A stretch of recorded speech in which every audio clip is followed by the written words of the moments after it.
സങ്കീർത്തനങ്ങളിൽ നിന്നുള്ള വായന 3-ാം അധ്യായം 1 മുതൽ 8 വരെയുള്ള വാക്യങ്ങൾ. അപകടത്തിൽ ആശ്രയം. കർത്താവേ, എൻ്റെ ശത്രുക്കൾ അസംഖ്യമാണ്, അനേകർ എന്നെ എതിർക്കുന്നു. ദൈവം അവനെ സഹായിക്കുകയില്ല എന്ന് പലരും എന്നെക്കുറിച്ച് പറയുന്നു. കർത്താവേ, അങ്ങാണ് എൻ്റെ രക്ഷാകവചവും എൻ്റെ മഹത്വവും. എന്നെ ശിരസ്സുയർത്തി നിർത്തുന്നതും അവിടുന്ന് തന്നെ. ഉച്ചത്തിൽ ഞാൻ കർത്താവിനെ വിളിച്ചപേക്ഷിക്കുന്നു. തൻ്റെ വിശുദ്ധ പർവ്വതത്തിൽ നിന്ന് അവിടുന്ന് എനിക്ക് ഉത്തരമരുളുന്നു. ഞാൻ ശാന്തമായി കിടന്നുറങ്ങുന്നു, ഉണർന്നെഴുന്നേൽക്കുന്നു.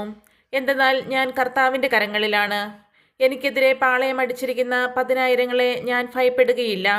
കർത്താവെ, എഴുന്നേൽക്കണമേ. എൻ്റെ ദൈവമേ, എന്നെ രക്ഷിക്കണമേ. അങ്ങ് എൻ്റെ ശത്രുക്കളുടെ ചെകിട്ടത്തടിച്ചു, ദുഷ്ടരുടെ പല്ലുകളെ അങ്ങ് തകർത്തു. വിമോചനം കർത്താവിൽ നിന്നാണ്.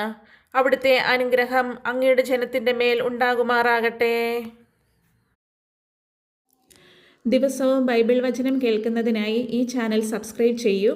നിങ്ങൾ ലോകമെങ്ങും പോയി എൻ്റെ സുവിശേഷം പ്രസംഗിക്കുവിൻ എന്ന യേശുവിൻ്റെ വചനം അന്വർത്ഥമാക്കുന്നതിന് വേണ്ടി ഈ ചാനൽ ലൈക്ക് ആൻഡ് ഷെയർ ചെയ്യൂ.